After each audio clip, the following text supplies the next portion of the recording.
Hi! Morning po. Yes po. Nakalimutan ko tanungin yung pangalan mo. Ano po? Thank you. Anong date po ng event? July 28. Next year po. Okay kasi yun. Check ko lang po makabita po. Sige po.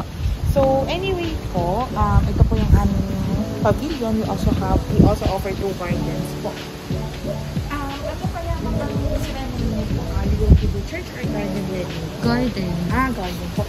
Ilan po ang number of guests na ina? 150.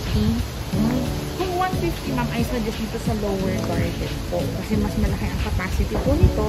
Though maganda din po yung isa sa so, kasi po tayo. Itong lotus area na po, ito ay free. So, ito po ang campus area po. Kasama siya, ma'am, either you book garden only or pavilion only po. Kasama po talaga ito. Then, dito po sa pavilion namin, maximum capacity of this pavilion po is 250. So, kasya po ang 150 dyan. Then, ito po, we also have our parking here for suppliers and guests po.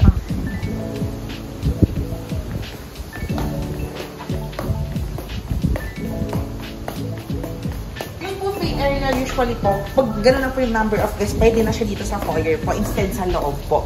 100 below, pwede po siya dito sa loob po. 100 below. Po. Pero pag mas marami na po, definitely dito na po sa foyer. Open to lang po. Yung catering, hindi po pwede talaga dito sa loob. Pwede naman siya dito, ma'am. Option nyo po. Kaya lang po, para mas may space po dito. Ma'am, ito po sa pavilion, meron kami option if you want to do ceiling treatment, lights, or gusto nyo po as is lang. Actually, bagong gawa to, ma'am. Last October lang po yan replace po. So, mas darker yung shade na pinulay po kayo dito po. Ito po yung mga sample po. Pag lights po, yan maganda. Actually po, we suggest maganda po yung combination po ng string at saka fairy lights po. So, parang ganito yung effect niya. Meron po kayong design at the same time, kitang-kita din po na high. Yung stage nyo, nakaka-customize yan doon? Diyan lang po talaga siya. Meron lang po ata, parang once ko pa lang po nakaka-stylist po, naglagay din siya ng parang mini stage po dito. Para naka-elevate po ng konti ang couple. Yan. Entrance po ng couple, pwede pong dito sa may holding area dito sa stairs o gusto nyo po dito po sa main entrance po. Okay. Yung pong area, yung door po na yun naman ay papunta sa service area po ng aming sa caterer po. May caterer na po ba kayo? Oo, kasama na dun sa package. Nag-all-in po kayo. So, venue na lang po. Venue. Taga saan po pala silang dala? Dasma. Dasma. If ever ng mga rooms, meron din naman po kami ina-offer po. Meron kayong accommodation? Yes, ma'am. 6 rooms lang ito, ma'am, for 24 persons po. 6 rooms. Opo. This holding area, free din po, kagaya po nung sa Lotus Garden po. So, free din po ito.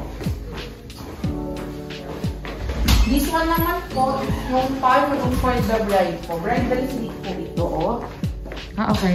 Yung booking po pala ng rooms namin, pwede pong overnight or day use po. Hanggang dito pa siya. Option nyo po kung gusto nyo lang. Pag day use po, from 6 AM to 9 PM lang po. Overnight naman po, same sa hotel, 2 hanggang 12 next day po. Tapos, sa next room po, kung tayo safety pa,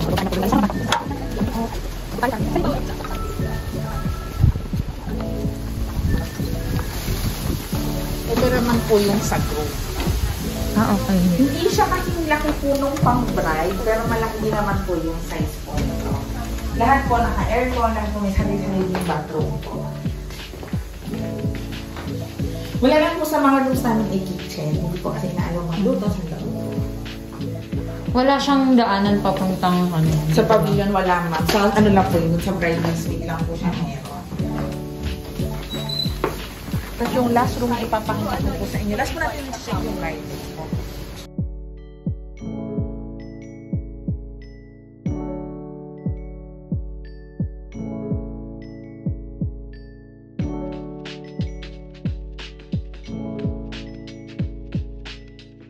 Dito po yung mga rooms ko lang po. Ito po siya. Palm, bamboo, and castle po. Oo. Okay. Nandiyan po yung mga rooms po. Yung dalawang dulo po ng rooms, ganyan po siya. Pwede po silang kung gusto nyo po pumasok. Yan. Dalawang bed po siya. Tapos lahat po may tigi-tigi sa bathroom tsaka lahat po ng aircon. Yung dalawa naman po sa gitna, pakita ko lang po sa inyo. So, 2 beds din po siya, pero instead na dalawang magkahulay, pull out po yung isa. Yan. Yun po yung magkakama po. So, ito tsaka ito po nasa natin. Parehas sila. Opo, pare-parehas ng setup. Kasi yung bulo sa akin yung kabilang dito. Ito po yung daan nung sinasabi sa mga parts. Dahil po harapan dito po yung daan sa setup. Ano po?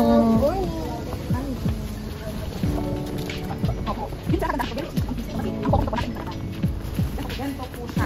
Makakapag-check up po dito ng 80. Kung gusto nyo po maximum 100, lalagyan po doon. Kasi ito po yung pinaka-alcohol. Okay lang, kahit hindi naman Ito siya. may itsura niya po. Ang ganda. Opo. Ganito po, sir. Tapos may daan siya doon? Wala. Wala po, ma'am. Doon lang po talaga sa harap. Ang prenup shoot din po pala, if you choose our venue po, ay free din po yun. Opo. So, i-inform nyo po ako dun sa preferred date nyo. Hopefully po ay available. So, for 5 hours po yun. Anywhere inside the Hacienda Verde po. And ito po yung last natin, yung lower garden. Actually, this lower garden, pwede nyo po siya gamitin as for ceremony po or reception. Depende naman po dun sa inyo. Pero, ito lang po kasi, itong area na to, of course, hindi natin, very unpredictable ang weather. Baka kailangan din po maglagay natin. Okay. So pag ganun sa inyo, ba umulan ang plan din tayo?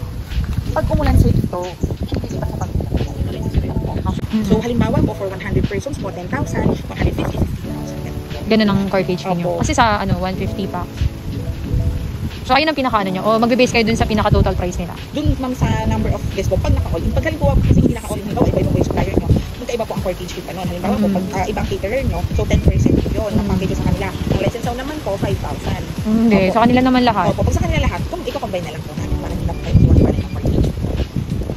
Ano yun, pang all-in na, di ba? All-in ang pinaka-price na nun. Opo, pag Hindi na yung isa-isa na. Hindi po. Okay. I-combine cartage fee. Okay. Kung mapipili nyo. Sige po, sige. But friendly din po kami. So, baka po sa order na i-reserve. So, 30% po nung mapipili nyo po. Halimbawa po, gusto nyo ng pavilion plus 1 garden. So, either of the two naman po na mapili nyo. So, 110,000 po kasi for 2024. So, 33,000 po ang unang payment nyo po. Then, a month after po, yung 20%. Then, ang final payment po is a month before your event date po. Gusto nyo mas mataas, mag 200 kayo, 250. Basta cash and done doon po. Wala pong additional payment. Ano naman yung sa catering? Oo, sige. Sa catering po ang Oo. Ano pa ba? Anong start ng ano? 6 ba? Ang time Pwede po na. ng 12 hours na ikasama po sa package namin is once na mag-set up ang caterer nyo po. Ah, okay. Opo. Tapos kung halimbawa po meron pang mauna sa kanila, halimbawa po meron pa yung ipapaibang magpapastyle pa kayo ng iba po, ganyan. So, mag-charge po for early dress, 2,000 per hour lang naman po yun. Ang overtime fee po namin is 5,000 per hour po. Pero usually po, kung halimbawa kung hindi naman ibang papadlagay nyo kagaya pinakita ko sa inyo yung puti na maraming design, kasya-kasya po dun sa 12 hours po ang mga minimal design po yan. Opo, hanggang egg rest naman po kasi yung 12 hours po namin. Ano yung ingress nyo? Anong oras? 6 yun? Depende mga Depende sa lang. opo. Example po, yung previous event namin, 10 AM po nag-start yung caterer niya, so hanggang 10 PM po yun. Kaya lang po, nag-extend siya ng mga hanggang 11, 12, so kasi pag-pull out po ng mga supplier niya, so na-charge pa po siya ng excess hours. Pero ano na yung pang all-in na yun? Opo, doon na siya ng 12 hours. Okay, sige, sige. Thank you.